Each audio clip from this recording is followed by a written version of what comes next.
It's 8 o'clock and the night commuters are arriving at Mature Hospital in Gulu, their nocturnal sanctuary. For 2 decades this has been the way of life.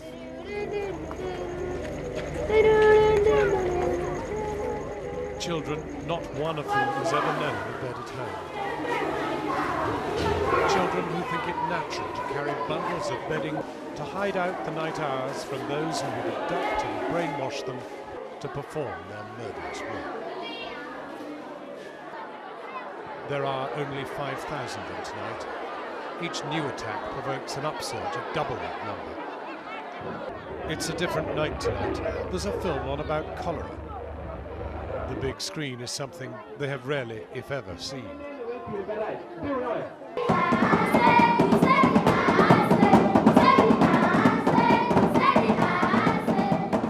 These are the prime-aged girls who, after abduction, are provided as sexual reward to the successful LRA commanders.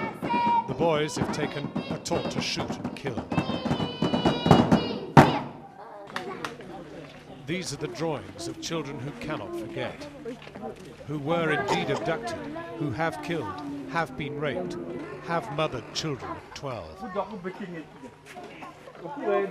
These are the children of those mothers, fathered by LRA commanders.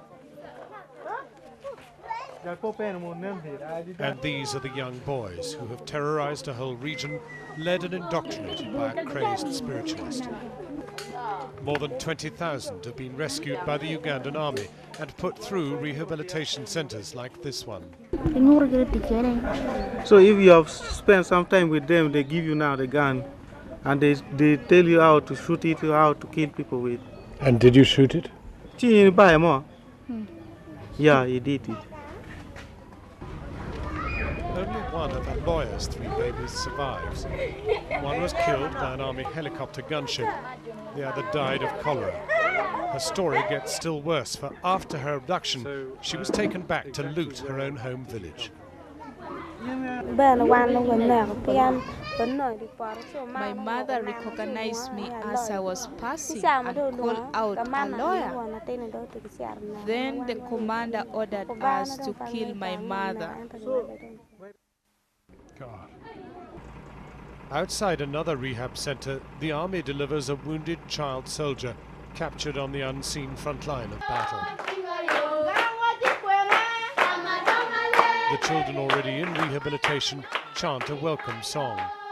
Some of them recognize the boy, Daniel Oyo. Oh boy. In talking to him, he was determined to show me his bullet wounds. In the chest, the elbow, and the upper thigh. Shot. Oh my God.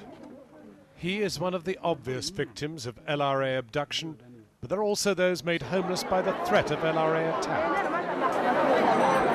This is Opit, one of 200 camps into which the Ugandan army has herded the 1.5 million people displaced by the war. They have been here 17 years, farming people now entirely dependent on UN handouts. Many here have never farmed. They have been born into food aid-dependent captivity at the hand of the Ugandan army in the face of the LRA threat. But these are also Acholi people, no lovers of the government in Kampala and relatively unloved by them in return. They might have fitted better in Sudan, but the British Empire put their region inside Uganda. One G8 connection. Yet what can the summit do to render this poverty history? For amid a sudden tropical downpour, poverty it is, war-inflicted, tribally exacerbated. Refugee huts crammed close enough for fire and cholera to spread. Filthy, moral and social order shot. Bellies distended, hair discoloured, malnutrition. In one of the most fertile regions in Africa. Piles of rotting waste litter every segment of the camp. Raw sewage liquidized in the rain is everywhere.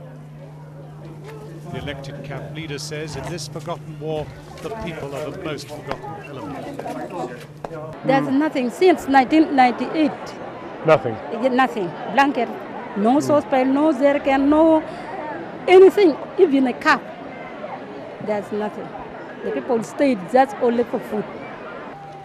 Under the trees, the photo-shy Ugandan army.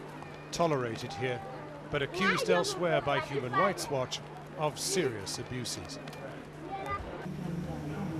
5 a.m, back at the hospital. Amazingly, it's time for homework. Then time for the night commuters to leave their shelter and make for home and school. This is Africa's worst unresolved war, a perplexing and infernal mix of 10 commandments, sadism, tribalism, and colonial inheritance. A seemingly unending, unseen war that condemns a productive people to abject poverty.